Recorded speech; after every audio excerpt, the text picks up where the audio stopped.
Hola, ¿qué tal amigos? ¿Cómo están? Muy buenas noches. Yo soy Esdras Chabot y esto es Dinero y Poder. El presidente Peña Nieto promulgó la reforma constitucional que crea el Sistema Nacional Anticorrupción. Ahora el legislativo deberá construir un sistema de normas reglamentarias, obligaciones, alcances y sanciones para hacer funcionar este nuevo mecanismo. Según el anticorruptómetro del Observatorio Económico México, ¿cómo vamos? 24 legislaturas aprobaron la reforma de manera inmediata, 2 no lo hicieron y el resto lo hizo de manera tardía. Por otro lado, también los semáforos económicos electorales que este organismo publica, en ellos 6 de los 9 estados que eligen gobernador el 7 de junio están reprobados en materia de crecimiento económico. Nos acompaña aquí en el estudio de Dinero y Poder Viridiana Ríos, directora del Observatorio Económico México. ¿Cómo vamos? Buenas noches, muchas gracias por estar aquí, Viridiana. Buenas noches, al contrario, Mauricio González gracias. Macarios, que tiene buenas noches. Buenas noches. Sistema Nacional Anticorrupción, que supone pues el establecimiento de medidas, digamos, muy originales o que tendrían una eficacia en el mediano plazo, es cierto, para tratar de cerrar la llave por donde se fuga una buena parte de la corrupción, que es el dinero de presupuestos federales ejercidos por gobernadores y otros más. Esto es solo el principio, pero parecería ser que sería la parte pues, fundamental de este tipo de reformas. Es solo el principio porque es un cambio legal.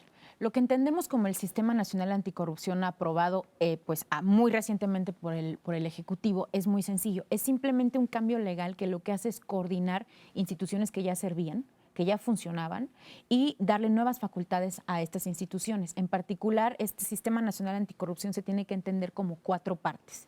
Por un lado, mejoras a la Auditoría Superior de la Federación, se le da la capacidad de auditar a los estados, se le da la capacidad también de que la auditoría ejerza su poder de auditoría, valga la redundancia, en tiempo real. Segundo, una Secretaría de la Función Pública con un secretario que ya no va a ser elegido solamente por el presidente, sino que va a ser ratificado por el Senado. Tercero, un tribunal especializado en casos de corrupción. Y cuarto, una fiscalía también especializada en casos anticorrupción. Ahora, ¿cuáles son los siguientes pasos? Los siguientes pasos es empezar a implementar este Sistema Nacional Anticorrupción, pero sobre todo definir enormes lagunas, digamos, que quedaron todavía en términos de definiciones legales, qué es corrupción, cómo se va a luchar contra ella, cuáles son las penas, cómo se van a hacer las auditorías, cómo se va a escoger quién recibe una auditoría primero versus quién la recibe después. Entonces, bueno, queda la implementación y queda a nivel estatal también que veamos cómo se van adecuando las leyes de cada estado. De entrada, como mencionabas, el anticorruptómetro de México, como vamos, ya estuvo midiendo qué estados aprobaron o no en las legislaturas locales este Sistema Nacional Anticorrupción y nos dimos cuenta de que al menos 2 estados no lo aprobaron. Esto fue el estado de Tlaxcala y también fue el estado de Oaxaca.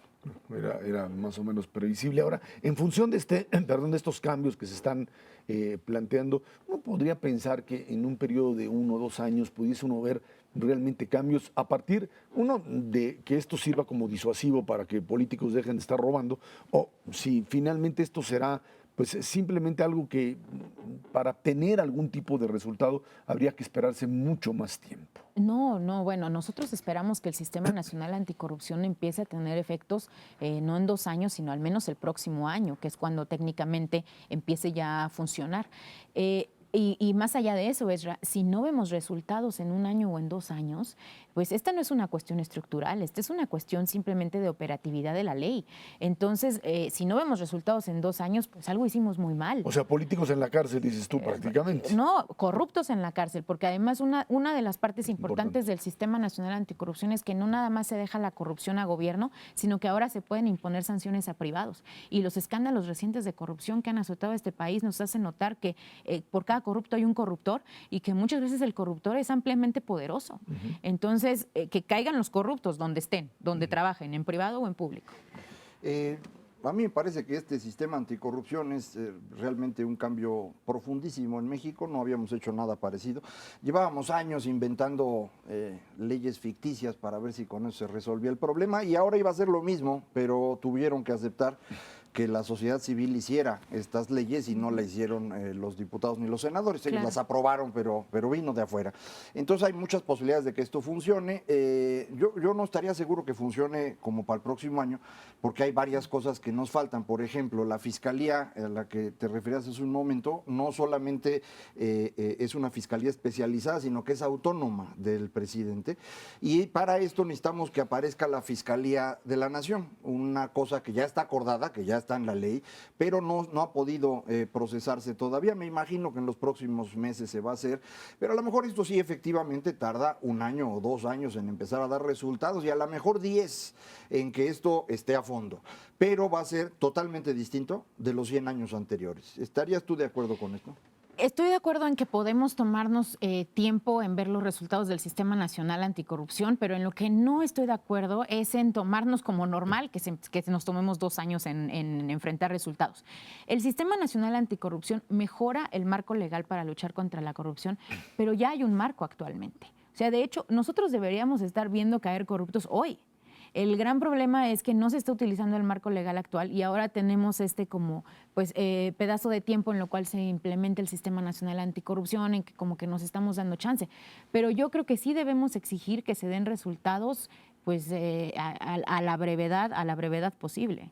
Pero si en este momento no se está utilizando el marco legal actual, ¿por qué sería? ¿Porque el secretario de la Función Pública no sirve? ¿Porque los tribunales no están funcionando? ¿Porque es muy difícil armar un caso?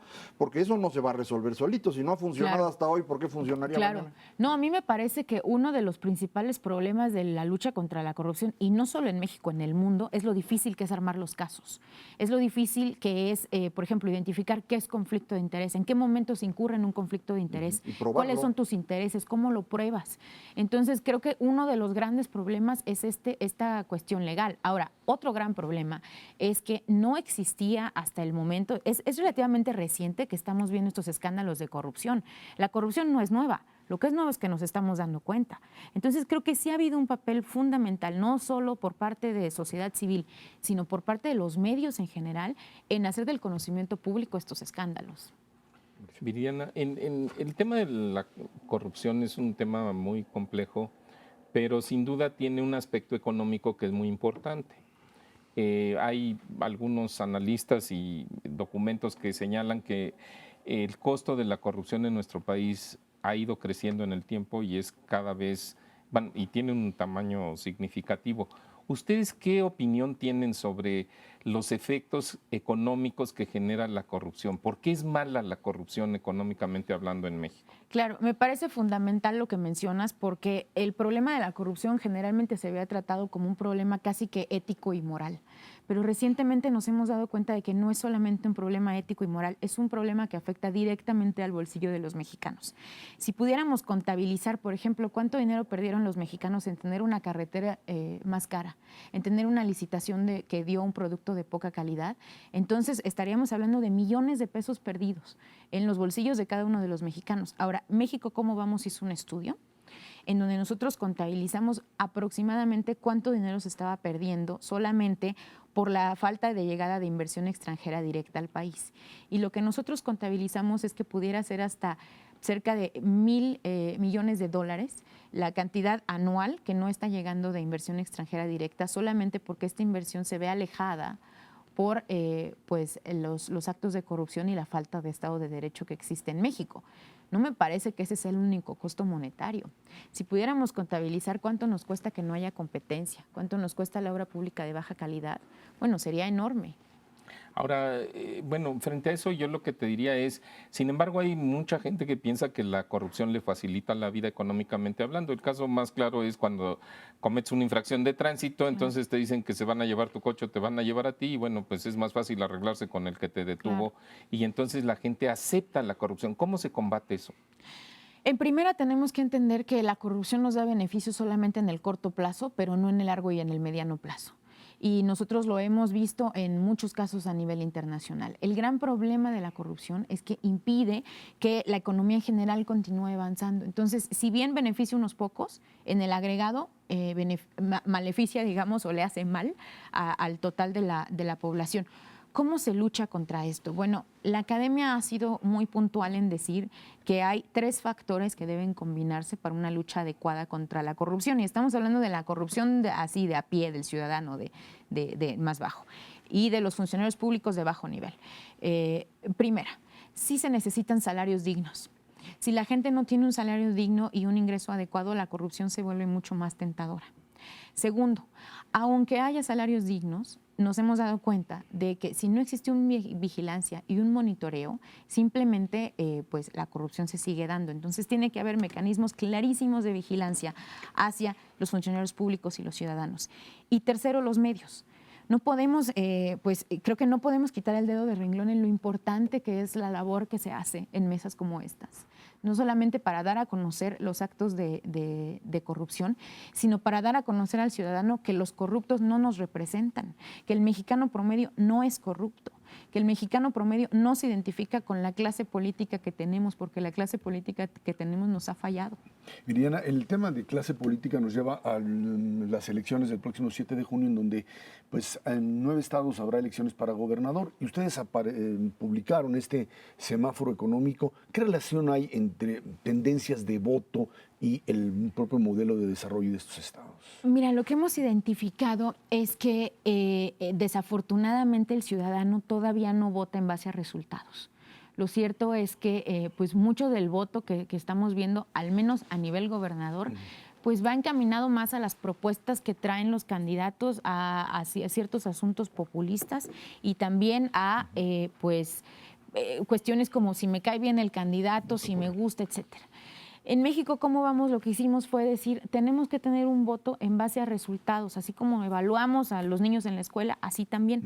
Así que hicimos este reporte que se llama Exigimos Esto. Este reporte que califica qué tanto se avanzó en cada uno de los 9 estados en los cuales hay elección para gobernador durante el sexenio del gobernador saliente. De forma que nosotros pudimos identificar qué fue lo peor que se hizo y qué fue lo mejor que se hizo en cada estado. Para que sea una exigencia, primero, de evaluación a la administración saliente, pero segundo, a la administración entrante, claramente identificar cuál es el punto a cambiar.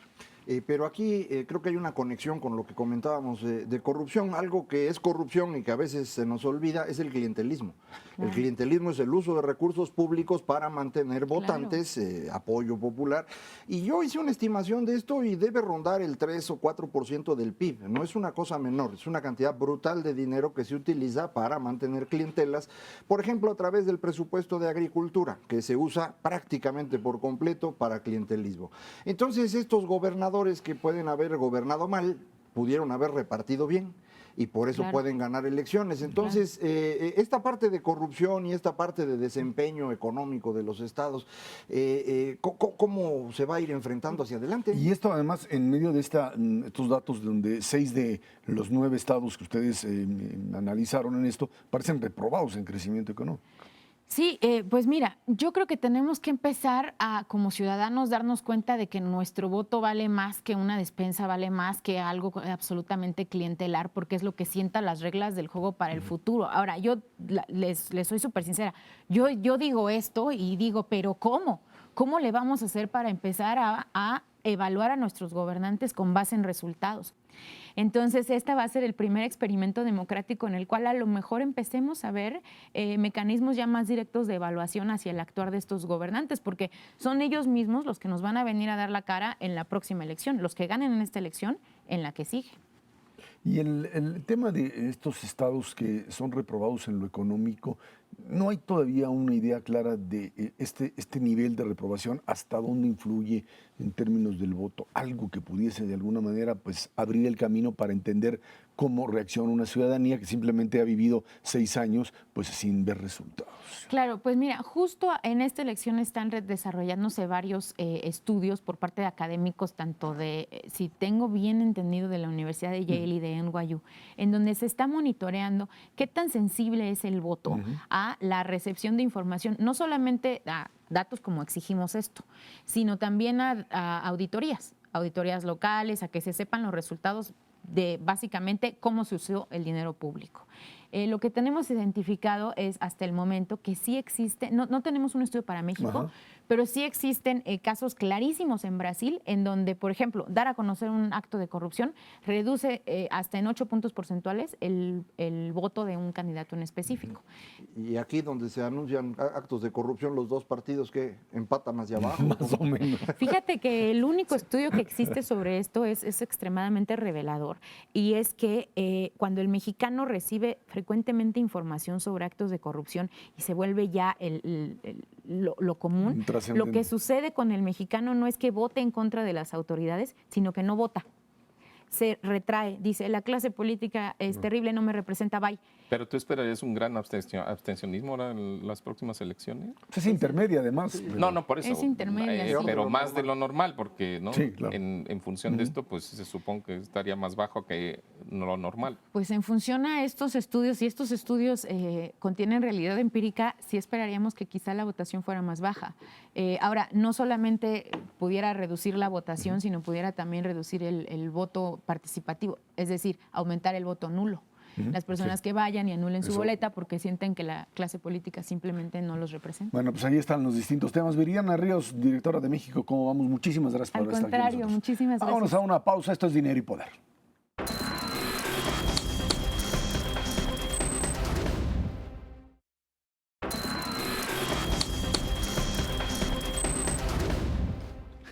El Consejo Nacional de Evaluación de la Política de Desarrollo Social, el Coneval, informa que la pobreza laboral vinculada a los salarios disminuyó 2.4% en el primer trimestre de 2015 respecto al cuarto trimestre de 2014. Esto significa un freno a la tendencia de alza en la pobreza por ingresos, es decir, que más personas pudieron adquirir la canasta alimentaria con su salario. Durante los primeros 3 meses de este año, ingreso laboral por persona se ubica en 1.928 pesos, mientras que el costo de la canasta alimentaria durante el mes de marzo alcanza los 1.283 para las ciudades y 903 pesos para zonas rurales.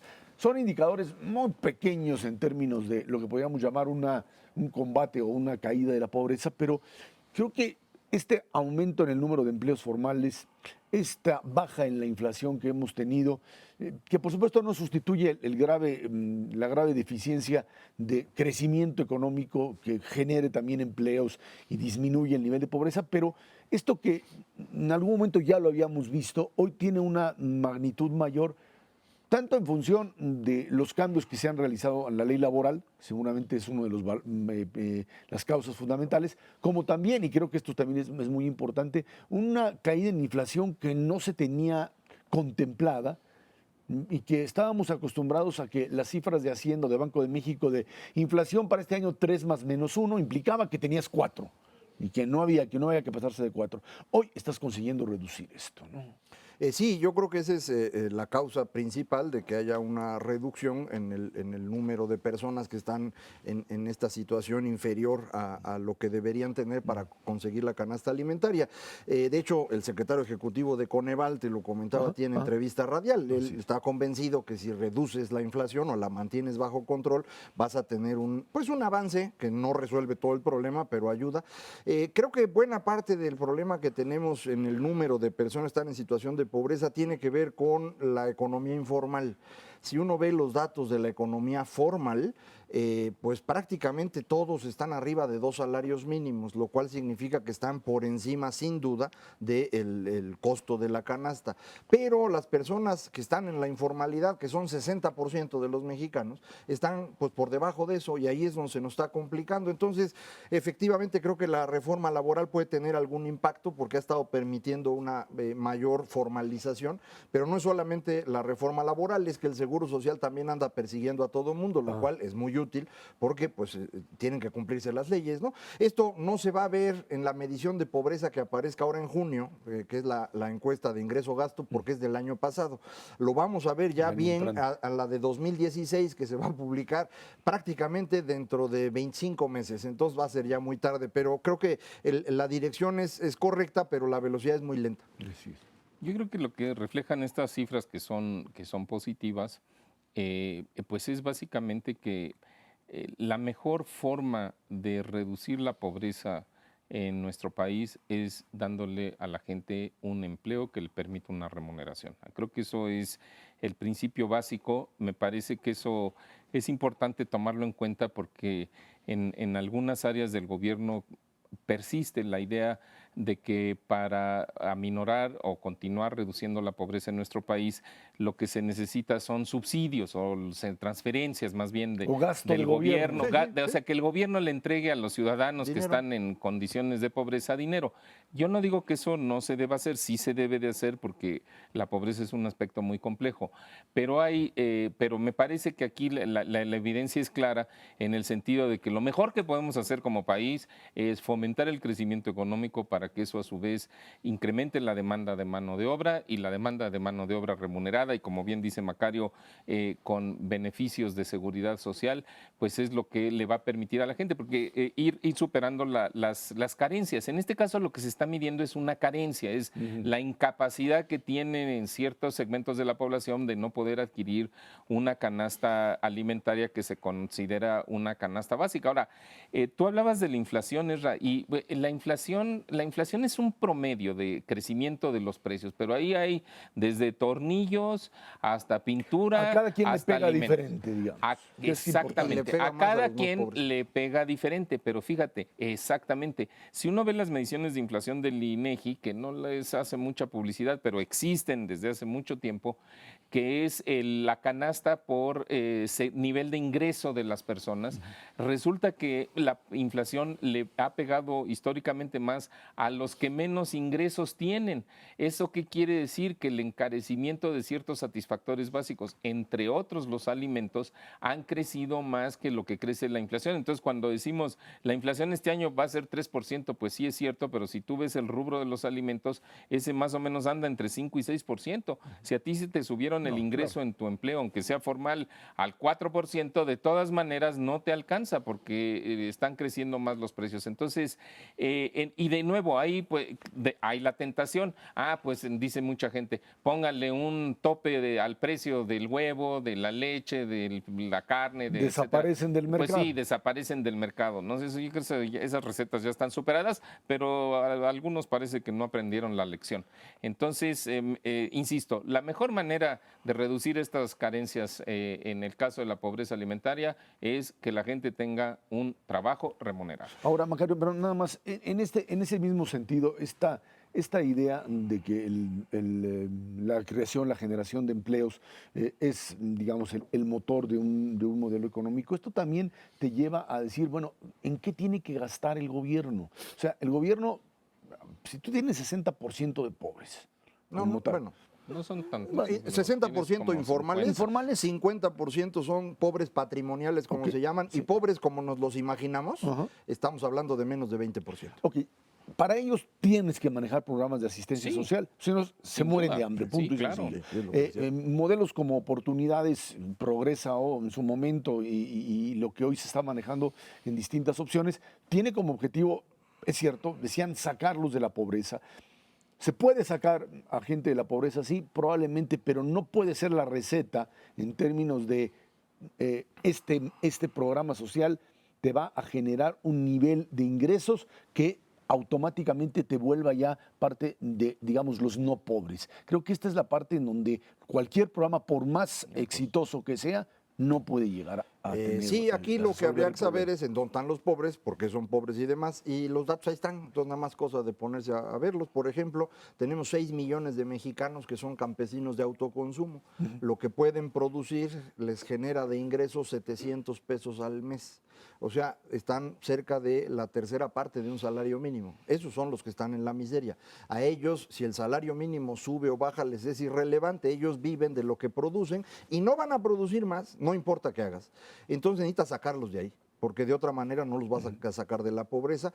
Tienes 2 millones de mexicanos que trabajan en servicio doméstico y su ingreso promedio es de 2 salarios mínimos. Tienes 3 millones de personas que trabajan en construcción de manera informal, no los que están en el seguro y demás, sino los chalanes que ponen, sobre todo en muchos pueblos y ciudades pequeñas, que tampoco tienen ingresos elevados, no llegan ni a 2 salarios mínimos. Ahí está la pobreza, está más o menos claro. Hay 5 millones de vendedores ambulantes en México México, el ingreso promedio de ellos es arribita de 2 salarios mínimos, pero por muy poquito. Entonces, creo que los datos están. El asunto es cómo muevo a estas personas ahora a una actividad productiva.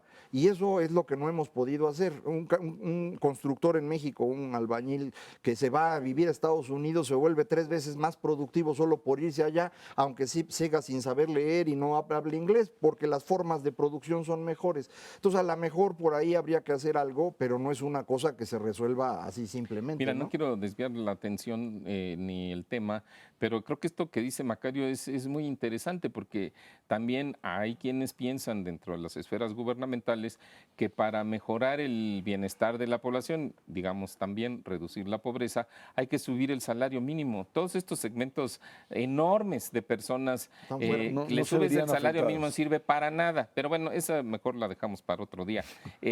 ¿No? Y lo que sí vale la pena es el combate a la pobreza y los programas para combatir la pobreza. Sin duda tiene, a ver, ¿se necesita apoyo del gobierno, sí o no? Sí. 2, durante muchos años el apoyo ha sido que el gobierno les transfiere dinero. 3, tiene que ser un sistema que vaya evolucionando, porque si no es el cuento de nunca acabar. Entonces lo que tienes que hacer es ir dotando a la gente de capacidades que les permitan a ellos como individuos ir saliendo de la pobreza. Un individuo que no sabe leer, que no tiene acceso a la escuela, que está malnutrido, etcétera, difícilmente va a salir de la pobreza si no llega el gobierno, lo ayuda a ir a la escuela y lo ayuda a mejorar su salud y su nutrición.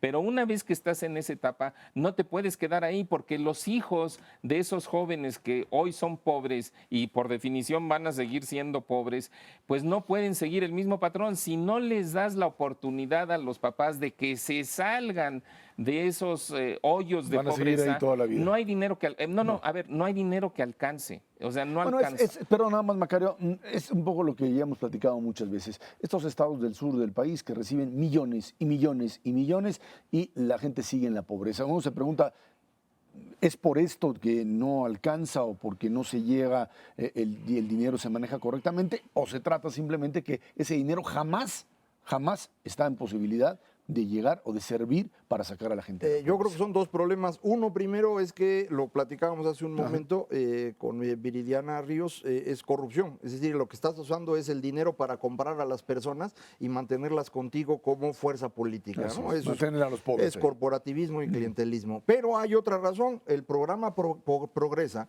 es el primer programa inteligente para atacar la pobreza en México. Estuvo muy bien hecho, también hecho que sigue existiendo con cambios de nombre. Y su objetivo era acabar con la pobreza intergeneracional, es decir, que los niños pudieran ir a la escuela. Y sí fueron. La razón por la cual hemos aumentado tanto la matrícula escolar durante los últimos 15 años es porque precisamente logramos meter a todos estos niños en la escuela. Y en la escuela no aprenden nada, mano. Ese es el problema ahora, Pues sí, que es otro problema de corrupción. Es decir, tenemos del 1.250.000 maestros, no sé cuántos, pero no tendría yo duda de que cerca de 1 millón, que no sirven para nada. Siempre se enojan conmigo y me regañan porque lo digo. Pero si sirvieran, no estaríamos en el problema que estamos. Y tenemos un montón de niños que estuvieron dedicándole 9 años o 10 años a la escuela y no pueden leer. Entonces, pues no resolvimos nada. Y en 10 años esos niños van a ser papás y la pregunta es, ¿y qué va a hacer con los hijos de esos niños? Tan sencillo seguir reproduciendo la pobreza. Vámonos a una pausa y de regreso platicamos el tema del crimen organizado en medio de las elecciones que están por suceder. Esto es Dinero y Poder.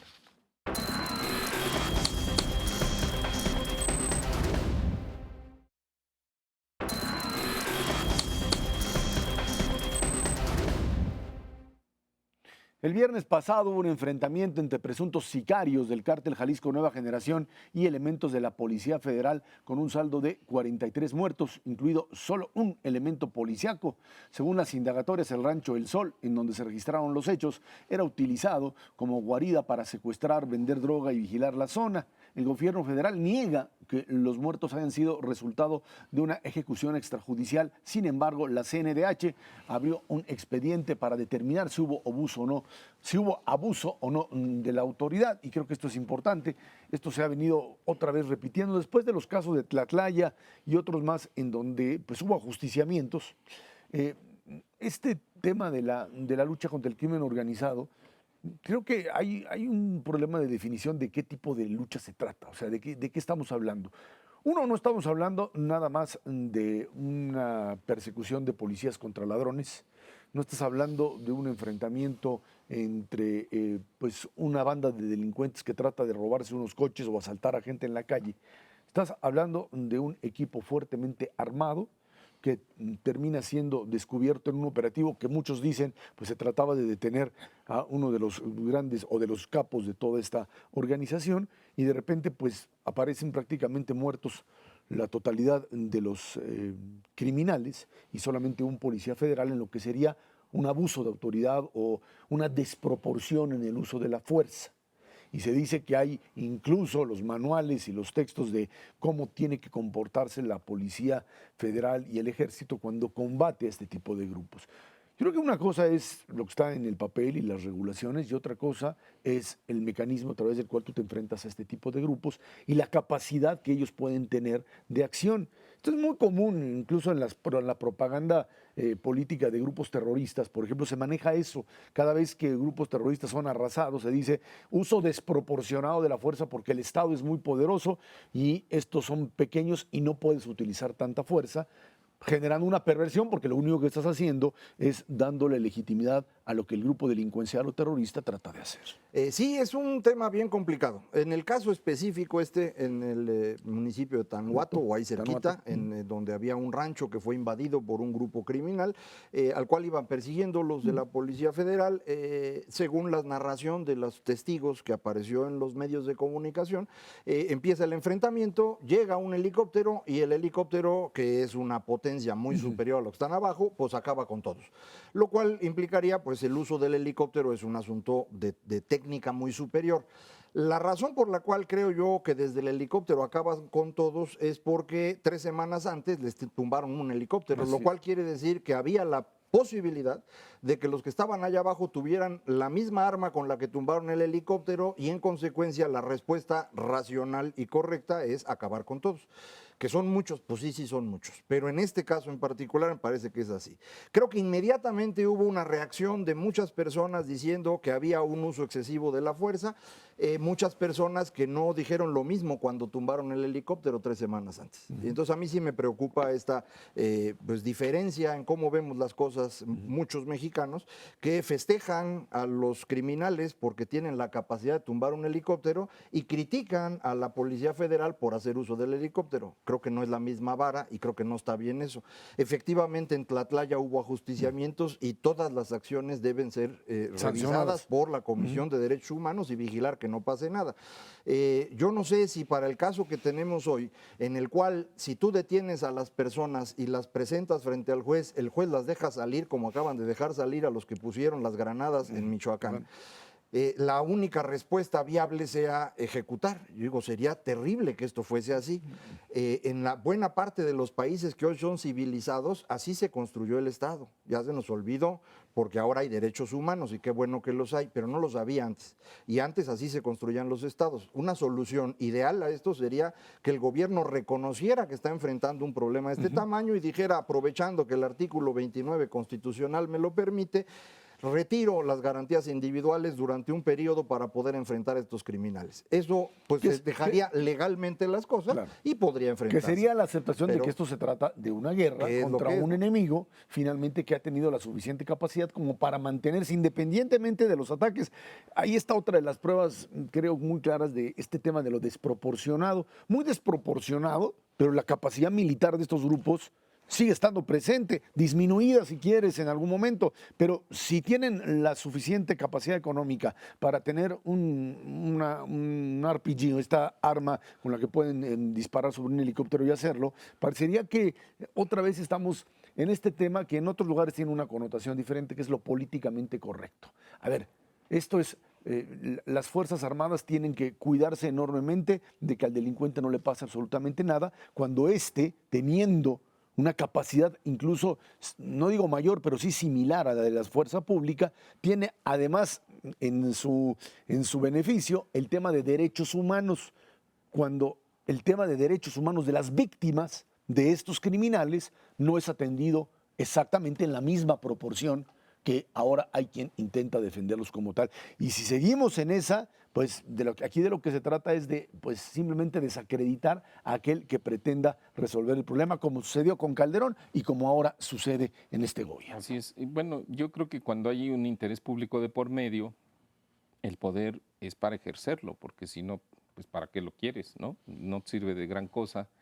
Y a mí me parece que efectivamente en esta lucha contra el crimen organizado hay una situación de desventaja. Yo no soy especialista en el tema, pero lo que entiendo es que en el episodio este de los misiles, el ataque con misiles del cartel de Nueva Generación hace unas semanas, no se disparó un misil, se dispararon creo que 5 o 6. O sea, le pegaron no porque eran muy buenos, le pegaron porque le tiraron hasta que se cansaron. Entonces, efectivamente, a mí me parece que hay una cuestión que es, digamos, una situación desbalanceada. Entiendo, y creo que es el caso, que, por ejemplo, la Policía Federal y en particular también el Ejército no pueden disparar en conflictos de este tipo cuando van persiguiendo a los criminales si los criminales no les disparan primero. Entonces tú dices, bueno, si te disparan un balazo y tú le respondes, pues más o menos están parejos, pero si te tiran un misil y con ese le pegaron al helicóptero y te caes, pues ya no les puedes disparar. O sea, creo que ahí habría que hacer una revisión de las cosas. Ahora, en este caso en particular, a mí me parece que el gobierno ha procedido pues con bastante claridad. Creo que ha tratado de disipar las dudas. Entiendo que se hicieron las pruebas estas de radiosonatos, salieron positivas en todas las personas que fallecieron. Es un hecho lamentable, pero pues eso no quiere decir que estaban, digamos, del lado equivocado de la ley. Segundo, se hicieron ya se hicieron las autopsias, no hubo ejecuciones, no hubo disparos a quemarropa. O sea, todo parece indicar que efectivamente, ¿no? Pues acabaron con este grupo porque lo venían persiguiendo y porque, bueno, en esta ocasión, pues la ventaja estuvo del lado de las fuerzas del orden. Entonces, lo que sí creo que no puede ocurrir es que por un exceso de protocolo les sigamos dando ventaja a los criminales, porque les das ventaja cuando los persigues y luego cuando los atrapas, como acaba de mencionar Macario, para no dejar pasar el punto, ¿no? A los 7 años de los granadazos en Morelia, que murieron creo que 11 o 13 personas y dejaron más de 100 heridos, pues ahora ya los absuelves porque el sistema de impartición de justicia es bastante deficiente, ¿no? Sí, yo creo que el caso ideal sería que tuviéramos unas Fuerzas Armadas bien educadas en materia de derechos humanos, que no se excedieran, que tuviéramos un sistema judicial que funcionara y entonces pues todo fluiría perfectamente, pero no es el caso, no es lo que tenemos. Tenemos un poder judicial que es un mugrero, que no hemos querido enfrentar y que vamos a tener que hacerlo pronto. Platicábamos sobre las leyes anticorrupción y demás, en donde se va a atorar todo, va a ser en el Poder Judicial y ahí hay que empezar a ordenar las cosas. En este momento, hacer todo el proceso bien hecho y entregárselo a un Poder Judicial que no funciona no resuelve el problema. Matar gente sin juicio tampoco resuelve el problema. Está muy mal, ya aquí lo hemos dicho en infinidad de ocasiones, la importancia del debido proceso. Sin embargo, a mí lo que me parece que es muy importante es tratar de entender la situación en la que estamos. Las personas que están trabajando en las Fuerzas Armadas están tratando de hacer un trabajo que no hicimos durante décadas, que lo está poniendo en una situación de vulnerabilidad muy seria. No nada más resultan heridos y muertos en enfrentamientos ellos, sino que ha habido casos de personas, de miembros de las Fuerzas Armadas cuya familia ha sido seguida por los criminales y destruida porque los vieron. Es decir, por eso salen tapados, porque pasó con un par de tenientes de fragata de la Marina, a los cuales a su familia fue destruida por los criminales. Entonces, tratar de equilibrar esto sería importante. Yo sé que es difícil. En México, por alguna razón, hay una, digamos, mala forma de ver al Estado mexicano por una parte significativa de quienes opinan. Yo no sé si esto viene del 68, yo no sé si viene de tiempos más recientes, viene desde la Revolución, yo no sé de dónde viene, pero sí hay en los opinadores públicos una forma mucho más crítica de ver al Estado que de ver a la subversión o al crimen organizado, porque es exactamente el mismo problema que tenemos en el control de las manifestaciones. ¿Por qué las policías no controlan manifestaciones en la Ciudad de México? Porque no saben. no saben cómo y cada vez que lo hacen golpean a alguien No, y porque y entonces no las acaban dejan, en el porque bote. no les dan Esa las es otra parte. instrucciones, pero ese es un pero las problema instrucciones político. No solo no se las dan Además de lo por que gusto, dices, o sea, sino porque si se las dieran, no sabrían acaban cómo. metiéndolos al bote a los policías porque no saben hacer el trabajo de control de Sí, manifestaciones. pero ahí, digamos, otro elemento. Antes de que terminemos este bloque, creo que es importante además tener en cuenta que en periodo electoral este tipo de manifestaciones del crimen organizado son una demostración de lo que son capaces de hacer o lo que quieren hacer. Y ahí se fueron a colar a Michoacán después de estar en Jalisco, después de los eventos en Jalisco, y ahora intentan hacerlo en Michoacán, lo intentarán en Oaxaca, lo intentan en Guerrero, lo hacen en Guerrero, en Chilapa, otra vez como un mecanismo además de presión política sobre el Yo Y creo no que es un solo- error estratégico de este cártel porque está desafiando al Estado de manera frontal y el Estado no se puede dar el lujo de no responder de manera frontal, como como está está haciendo. respondiendo, pero no Exactamente. solamente son ellos, también son los grupos subversivos y los grupos Que se montan en llamados esto. sociales. Pues sería conveniente que los amigos del auditorio vayan siguiendo lo que se encuentra hoy en la normal Isidro Burgos, la normal de Ayotzinapa, de qué tamaño es lo que tienen acumulado hoy para impedir las elecciones dentro de una semana, para que Sencillo luego no como se es. sorprendan. Vámonos a una pausa, regresamos a economía mexicana que crece en algunas partes. Esto es Dinero y Poder.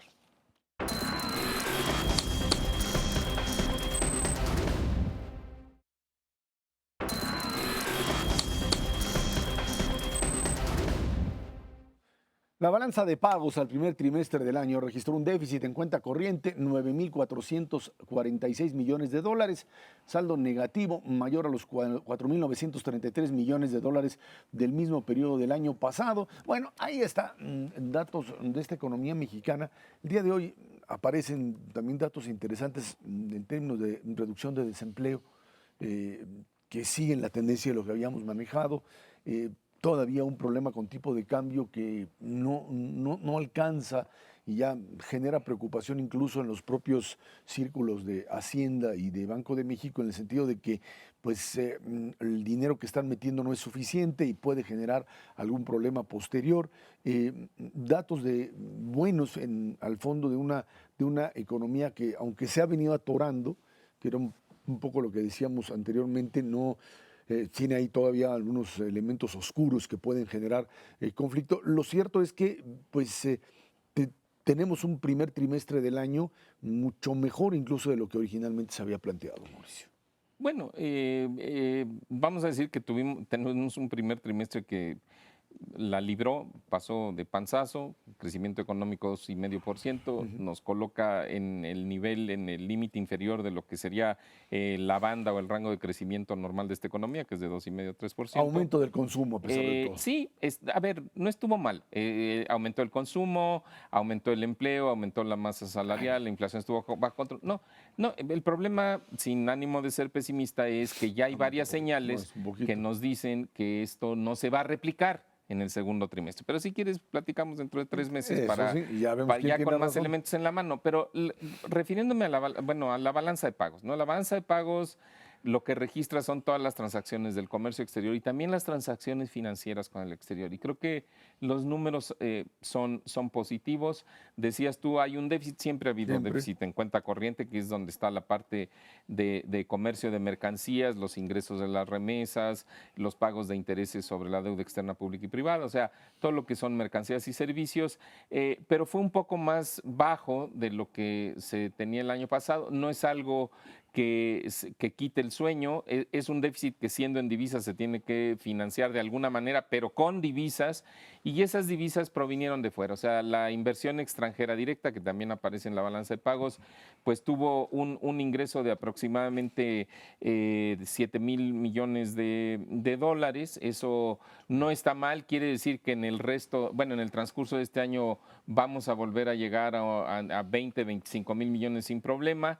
Y creo que eso es una buena noticia. O sea, México, a pesar de que su economía no se ha logrado fortalecer lo que esperábamos, pues está presentando buenas perspectivas. Las reformas estructurales empiezan a generar algunos resultados en materia de inversión adicional. Todavía son pequeños. Esperaríamos que esto sin duda sea bastante mejor el año entrante y después en años posteriores. Entonces, creo que las cuentas externas que tiene el país son buenas y eso a lo que nos lleva es, y si son buenas, entonces ¿por qué el tipo de cambio sigue arriba de los 15 pesos. Ya hemos dicho, eso no es problema de México, es problema de que Estados Unidos se sigue fortaleciendo el dólar, se está fortaleciendo respecto a todas las economías de todos los países emergentes y nosotros en realidad hemos sido de los menos afectados. Mientras exista o siga esa situación del dólar, el tipo de cambio se va a quedar arriba de los 15 pesos. A ver hasta dónde pega eso en inflación, que es lo que todo el mundo Eso dice, no sí. le va a tocar, no le toca ya. No. Ya no tocó, dijimos aquí, ¿te acuerdas que si en Sí. Semana Santa No, iba a haber? no, ya No nada. pasó?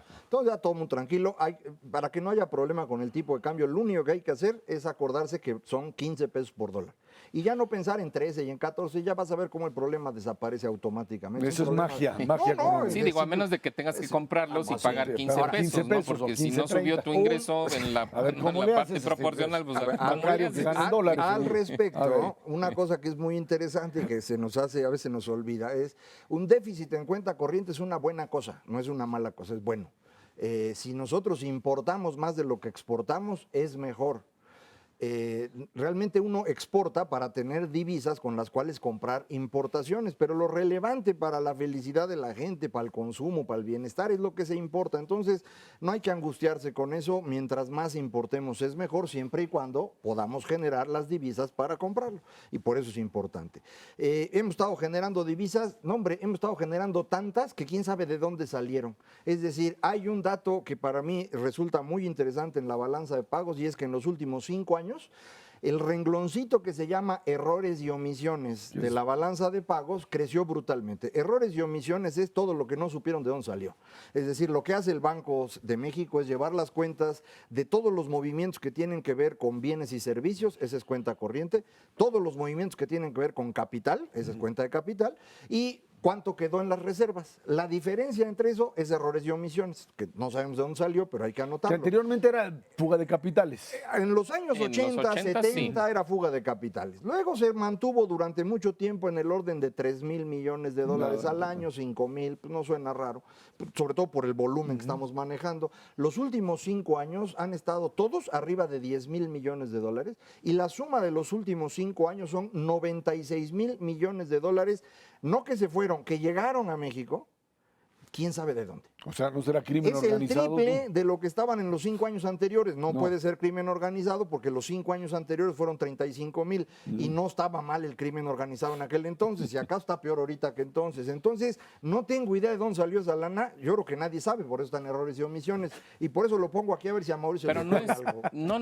lo que pasa es que a lo mejor el nombre no es afortunado, pero es que mira, no es que las autoridades, en este caso el Banco de México, que es el que lleva las cuentas, estas cuentas, no es una situación de que no sean competentes o no sepan cómo hacerle para registrar las cifras, es que hay cosas que es imposible registrar. Doy un ejemplo. México recibe poco más de 12 millones de turistas del extranjero cada año. Bueno, esos turistas llegan y gastan sus dólares o sus divisas en México. ¿Y quién es el que sabe cuántas divisas se gastan? Se tiene una idea, se hacen muestras, Pero ya no pueden se hacen gastar. encuestas. Ya no pueden gastar. Ya es ilegal en México que alguien pague en dólares. En todos los lugares turísticos, si va uno ahorita y llegas con $1 y quieres pagar, no te lo aceptan, porque es lavado de dinero. Entonces, pero esa ojo, parte espérate, ya no la si no, sí se va a confundir el auditorio. No, después eso no quiere decir que los turistas no puedan gastar. Gastan con una tarjeta de crédito, pero de todas maneras son Si es ingresos tarjeta, para el pero país. está Pero está registrado. registrado. Y si lo ¿Qué cambias es lo en que la no casa está- de cambio, está registrado. ¿Qué es lo A que ver, no va queda de nuevo, registrado? va de nuevo, A ver, porque espérate, ya, no, pues vamos a es que acabar haciendo A ver, bolas, a ver, todos a ya ver. van a está dar las saliendo 11, el mano. contador que todos nosotros A ver, llevamos ese dentro, corte. ¿ok? Sí, pero no lo sabes con precisión. ¿Por qué? Porque no les preguntas a los 10 millones de personas que vinieron ¿Qué cuánto compraron? es exactamente lo que qué compraron? gastaron, ¿no? Entonces lo que haces es, les preguntas a 2,000 de ellos, haces un análisis estadístico e así, infieres, ¿no? De qué tamaño es la cifra. A eso voy. Es imposible registrar todas y cada una de las transacciones que tiene México, los mexicanos y los extranjeros. Pero es una en nuestro cantidad país. enorme lo que está Sí, planteando. es una Macario. cantidad muy fuerte, ¿no? Sin duda. Entonces es una mezcla de cosas. Macario tiene toda la razón. Nadie sabe qué es lo que está ahí, porque si supiera, pues no estaría ahí. estarían errores y Pero el omisiones. punto no es ese. Yo creo que el punto, eso no, creo que no le empaña la realidad de las cuentas externas, que sigue siendo una realidad positiva. O sea, efectivamente las cuentas externas son deficitarias y mientras el déficit se pueda financiar con ingresos de inversión extranjera y de ingresos de capital, no hay ningún problema. México no tiene un problema en sus cuentas externas. México está siendo atractivo hacia el mundo entero. Mira, nada más haciendo un análisis con cifras del Fondo Monetario. Las mejores perspectivas económicas para los próximos 3 años de todos los países de Latinoamérica, el que mejor destaca es México. El mejor de todos, incluyendo Chile, incluyendo Perú, que han sido las estrellas de años recientes. Y los pobres por de supuesto, Brasil, que están en la que hasta lona. ya vino Dilma Rousseff, porque ahora sí. Bueno, y de Argentina y de Venezuela mejor no opinamos porque ahí sí te dan ganas de llorar. Entonces, la verdad es que no estamos, no estamos bollantes, la economía mexicana debería estar mucho mejor, mucho más fuerte de lo que está, pero en términos relativos estamos mejor que todos los demás. Sí, de hecho, la cantidad de dinero que está entrando es muchísimo mayor a México de la que nosotros sacamos. A pesar de eso, el dólar se fue a 15. Sí. Entonces, digo, pueden estar tranquilos, se fue a 15 por el fenómeno global del que ya hablamos, pero dólares en México hay de sobra, hay suficiente, no hay ningún problema, vamos creciendo. No solo somos el mejor país de América Latina, probablemente somos el mejor país emergente en el mundo ahorita para invertir. El único competidor cercano que tenemos es la India, que es un país muy grande y complicado, que tiene un mercado distinto a nosotros. Entonces, yo insisto, si a ustedes les parece que México no sirve, que es una mugre y demás, es porque no han visto a los otros están peor. Bueno, porque vivimos aquí, ¿no? Sí, Pues sí, sí. No, eso es, y lo que Macario había planteado en otras ocasiones, es muy distinto la percepción que se tiene en la Ciudad de México y hacia abajo de lo que tienen en lugares como Querétaro, Guanajuato y estos lugares en donde la situación les ha cambiado y les ha cambiado. Sí, bueno, pues si te vas a Campeche y ya Tabasco, pues es bueno, pues para ahí llorar, están para Pero, llorar. exacto. Mauricio González Macario, que tiene muchísimas gracias a usted que nos ve y nos escucha aquí todos los jueves a las 10 de la noche en Canal 11 Dinero y Poder. Estamos en la radio Noticias MBS en el 102.5 del FM de lunes a viernes de 5 a 7 de la tarde. Por nuestra parte, muchas gracias y muy buenas noches.